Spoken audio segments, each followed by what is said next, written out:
चिराग पासवान ने आपात बैठक बुलाई है। पटना में सुबह करीब 10 बजे ये आपात बैठक होने जा रही है। चुनाव और संगठनात्मक रणनीति पर इस बैठक में चर्चा की जाएगी। मीटिंग के बाद दिल्ली रवाना होंगे चिराग पासवान, ये भी जानकारी मिल रही है। दिल्ली में कई नेताओं के साथ मुलाकात कर सकते हैं। तो देखिए, सीट बंटवारे को लेकर के यहां पर कह सकते हैं कि एक असमंजस की स्थिति फिलहाल एनडीए के खेमे में देखने को मिल रही है। इस बीच चिराग पासवान ने एक इमरजेंसी मीटिंग बुलाई है पटना में। सुबह 10 बजे चुनाव और संगठनात्मक रणनीति को लेकर के चर्चा की जाएगी इस बैठक में। वहीं मीटिंग के बाद दिल्ली रवाना होंगे, यहां कई नेताओं के साथ मुलाकात कर सकते हैं, ये भी जानकारी मिल रही है। चिराग पासवान जो कल से सीट बंटवारे के फॉर्मूले पर जो एनडीए की तरफ से बातें कही गई, उसे लेकर के जब उनसे सवाल पूछा गया तो चुप्पी साधे रहे। अपने पिता का जिक्र उन्होंने जरूर किया, बिहार फर्स्ट, बिहारी फर्स्ट का जिक्र भी करते नजर आए, लेकिन सीट बंटवारे के फॉर्मूले को लेकर के उन्होंने कोई खास टीका टिप्पणी नहीं की। अब इस बीच जो जानकारी मिल रही है, तो 25 सीटें, जिन सीटों पर वो अपने कैंडिडेट उतारना चाहते हैं, उन सीटों की सूची उनके द्वारा दी गई है एनडीए के नेतृत्व को। और वहीं आज एक महत्वपूर्ण बैठक भी बुलाई गई है। मेरे साथ आशुतोष जुड़ गए हैं, आशुतोष का रुख कर लेते हैं। आशुतोष, एनडीए में सीट बंटवारे को लेकर के तालमेल बैठ नहीं पा रहा है। हालांकि जो एनडीए के शीर्ष नेतृत्व की तरफ से फिलहाल एक ऑफर दिया गया है, उस पर क्या चिराग पासवान मान गए हैं? जिन सीटों का उन्होंने एक बताया जा रहा है कि एक लिस्ट तैयार करके दी है कि हम इन सीटों पर अपने कैंडिडेट उतारना चाहते हैं, उसे लेकर के कोई अभी तक रिएक्शन, और जो मीटिंग बुलाई गई है उसका एग्जैक्ट एजेंडा क्या है, जानना चाहेंगे। आपने सही कहा, एनडीए में अभी भी पेच फंसा हुआ है और चिराग पासवान लगातार दबाव बनाए हुए हैं। सभी दलों की एक ही चाहत है कि ज्यादा से ज्यादा सीटें मिले, लेकिन जीतन राम मांझी और उपेंद्र कुशवाहा लगभग मान चुके हैं। लेकिन चिराग पासवान अंत तक एक दबाव की राजनीति इख्तियार करना चाहते हैं और अपने पिता के स्टाइल में आज उन्होंने आपात बैठक बुला ली। कल शाम ही इस बात की घोषणा उन्होंने कर दी थी और इस बैठक से वो गायब रहेंगे। आमतौर पे चिराग पासवान जिस अंदाज में आपात बैठक बुलाते थे और अपने सहयोगियों पर दबाव बनाते थे, चिराग पासवान ने वही फार्मूला अपनाया है। आपात बैठक तो बुला ली, लेकिन कल देर शाम फ्लाइट से वो दिल्ली चले गए और यहाँ के जो पदाधिकारी हैं वो आपात बैठक में शिरकत करेंगे और लगातार वीडियो कॉन्फ्रेंसिंग के जरिए चिराग पासवान दिल्ली से जुड़े रहेंगे। तो आप समझ सकते हैं कि बातें लगभग बन गई है, लेकिन एक जो दबाव की रणनीति है कि ज्यादा से ज्यादा सीटें हासिल हो, इसके तहत जो पार्टी का फैसले हैं उस फैसले को आगे बढ़ाना चाहते हैं। तो चिराग पासवान को अब तक 25 सीटों का ऑफर जेडीयू और बीजेपी की तरफ से किया जा चुका है। वो 35 पे अड़े हैं, थोड़ा कम हुए हैं, यानी 30 के आसपास का डिमांड वो कर रहे हैं।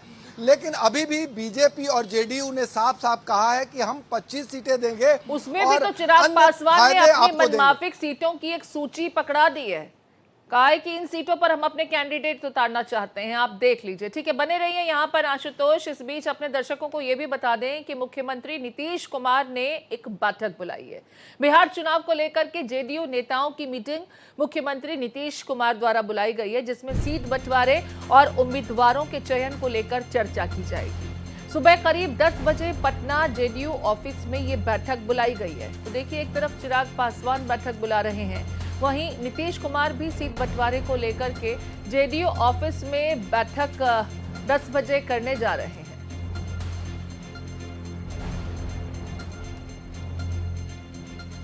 तो देखिए, बिहार चुनाव को लेकर के सीट बंटवारे और उम्मीदवारों के चयन को लेकर के नीतीश कुमार ने एक महत्वपूर्ण बैठक बुलाई है। इस बीच महागठबंधन में सीटों के बंटवारे से जुड़ी बड़ी खबर भी आपको बता दें।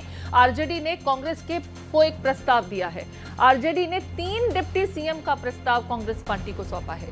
वीआईपी 6 सिटिंग सीटों पर दरअसल पेंच फंसा रही है। वहीं भाकपा माले 19 सीटों से ज्यादा की मांग कर रही है। महागठबंधन में भी देखिए, सीटों के बंटवारे को लेकर के फिलहाल तालमेल नहीं बैठ पा रहा है। आरजेडी ने कांग्रेस को एक प्रस्ताव दिया है 3 डिप्टी सीएम का। इधर वीआईपी को लेकर के भी बात की जाए तो 6 सिटिंग सीटों पर पेंच फंस रहा है। भाकपा माले भी 19 से ज्यादा सीटों की मांग कर रही है। आशुतोष हमारे साथ लगातार बने हुए, आशुतोष का रुख कर लेते हैं। आशुतोष, महागठबंधन या एनडीए, हम दोनों की ही बात करें तो सीट बंटवारे को लेकर के सामंजस्य बैठता नजर नहीं आ रहा है।